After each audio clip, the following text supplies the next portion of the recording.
अगर तेरे पिता के साथ मां की भी सम्मति है, मां की संस्तुति है, मां का भी ऐसा ही संकल्प है, तो कानन सत अवध समाना। तो अगर तेरी मां ने ऐसा आदेश दिया है तो ये 100 अयोध्याओं के बराबर कोई आदेश है। कई तुझे वन में नहीं भेज रही है, तेरे मंगल और कल्याण की कोई महागाथा लिख रही है। कि कोई बड़ा हस्ताक्षर कर दिया उसने, कोई बड़ी अयोध्या में तुझे कई भेज रही है। और सच है, राम का रामत्व, राम की भगवत्ता, राम का दैवत्व, राम का ईश्वरत्व, राम की विराटता, राम की करुणा, राम का प्रयोजन और उसकी पूर्ति पर जैसे मां कई ने हस्ताक्षर लिख दिए हों। हाँ, ये तो हम भी जानते हैं कि कोई स्त्री अपना नाम कई अभी तक नहीं रख पाई। भाई, या तो सुमित्रा नाम मिलता है या कौशल्या मिलता है, कई नाम तो नहीं है। माने का भले ही कलंकित करें लोग मुझे इस नाम को, लेकिन मेरे नाम के कलंकित होने से घर घर में राम राम तो बोलेंगे लोग, मेरे बेटे राम को तो जान जाएंगे। निशाचरों के आतंक से धरा तो मुक्त होगी।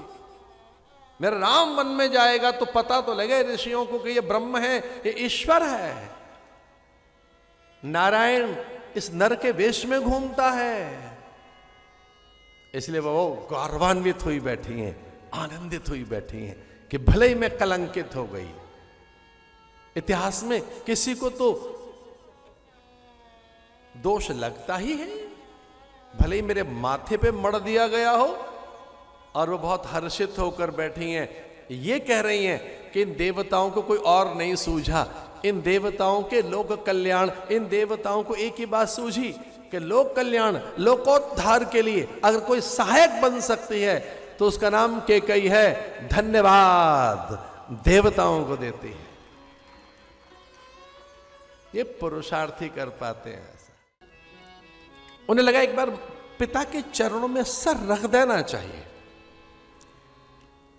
इतनी उत्फुल्लित है, आह्लादित है, आनंदित है, इतने चहके हुए हैं राम, और कृतज्ञता के भाव हैं मां के प्रति, और बार बार नेत्रों से प्रणाम कर रहे हैं। मां तू धन्य है, धन्य है मां, तू धन्य है,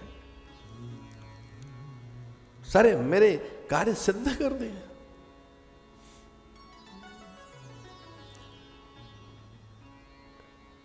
पिता को प्रणाम किया और वो लगभग बिलखने लगे। रुक राम, ठहर राम,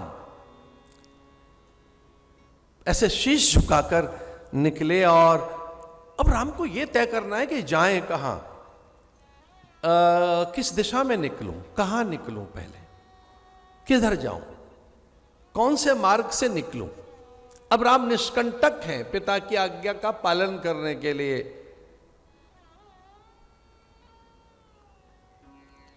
लगा कि मां के पास चलना चाहिए, मां की आज्ञा ले लें, प्रणाम कर लें, उसे बता तो दें। प्रतिदिन जाते ही थे राम उपासना गृह में, पूजा घर में।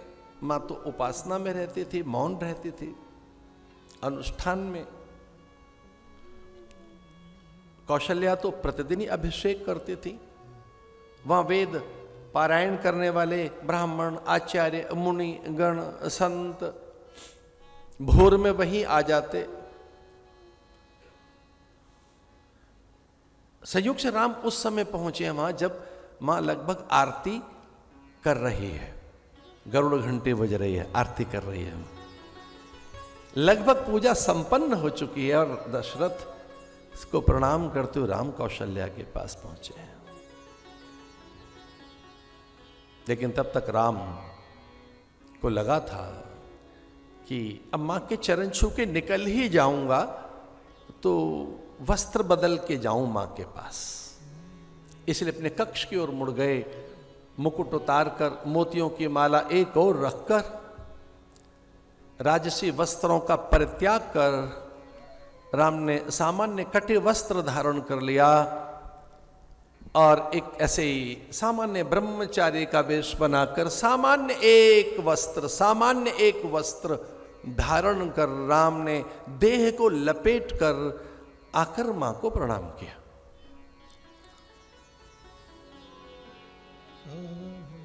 मां बड़ी आनंदित है, लेकिन मां थोड़ी सी विचलित भी है कि कुछ ऐसा क्या हो गया कि राम इतनी तेजी से क्यों आया है आज। राम इतना तेज तो कभी नहीं चलते। तो धमक सुनाई दी, एक आहट में आकुलता अनुभव हुई मां को। अरे भाई, मां तो मां ही होती है, मां तो बालक की हर बात जानती है।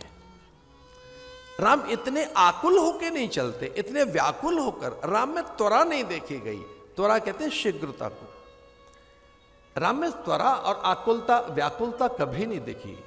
राम में आक्रामकता कभी नहीं देखी। राम में उत्तेजना कभी नहीं देखी। राम में व्यग्रता कभी नहीं देखी। व्यग्रता। लेकिन राम में आज व्यग्रता क्यों दिख रही है, आकुलता क्यों दिख रही है? राम भाग क्यों रहे हैं? तो ऐसा लग रहा है भाग जाना चाहता है राम। जल्दी चलो, प्रणाम करो, भागो। एक बार प्रणाम करें पर निकलो यहां से। तो राम में एक आकुलता, व्यग्रता, एक त्वरा, एक आवेश है राम के चलने में। कहीं जल्दी जाना है क्या? ये इतनी शीघ्रता है क्यों राम को? बहुत तेजी से चलकर आ रहे हैं। आए, प्रणाम किया और मां ने देखा ये क्या? तो मां ने देखा कि मुकुट नहीं माथे पर, मोतियों की माला नहीं है, सामान्य एक वस्त्र धारण कर रखा है। राम साधु जैसे दिख रहे हैं। मां को लगा कि हो सकता है कोई अनुष्ठान होता होगा इनका, पहले साधु बनाया जाता होगा, फिर सन्यास, फिर राजा बनाते होंगे।